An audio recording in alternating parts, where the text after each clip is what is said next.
Hello, America. Hope you're having a great Christmas. These are my Christmas flowers.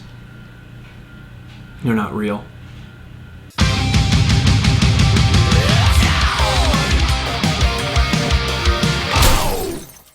Folks, this last week I debated a very accomplished, very funny left-leaning comedian named Lee Camp on the Rick Peterson Show, a show on CJAD, a network based at a little country to the north called Canada.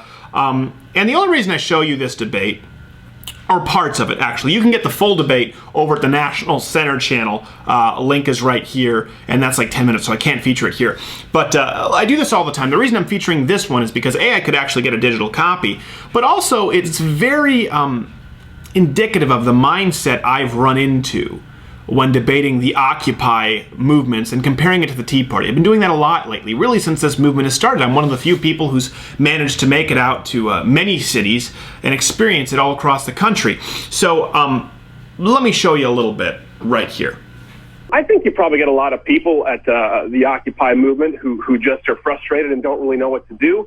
But, you know, at a certain point you have to look at the numbers and say, okay, well over 400 crimes committed, violence, places being trashed, as opposed to the Tea Party where people have gathered peacefully. Listen, people can protest peacefully, and I think we need to determine the difference between protesting and disturbing the peace. Let me address these numbers, which I don't know where he's getting these crime statistics. See, and that's what every single liberal has done when debating this movement, whether it was on Huckabee, Fox and Friends, left-leaning radio shows, right-leaning radio shows, or relatively down the middle like this one here. They simply say, well, I don't know where you're getting your numbers from, and don't really take the time to address the actual argument. So, I've gotten my numbers from a few sources. Let's just start with a few off the top of my head.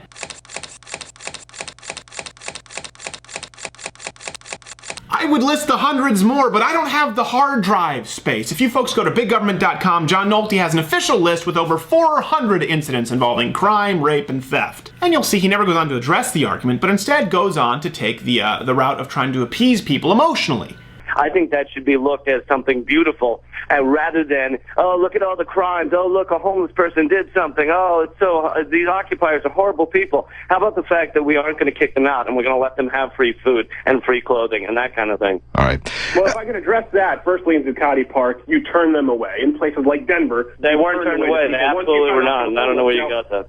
I don't know where you got that from. Well, again, quick Google or Bing search will show up hundreds of results. Folks, I just wanted to show this to you, A, because if you're conservative, you should know the kind of techniques your opponents will be using when you debate them, and B, if you're liberal, hopefully this video will encourage you to stop sucking and get some new techniques. Happy New Year, you filthy animals.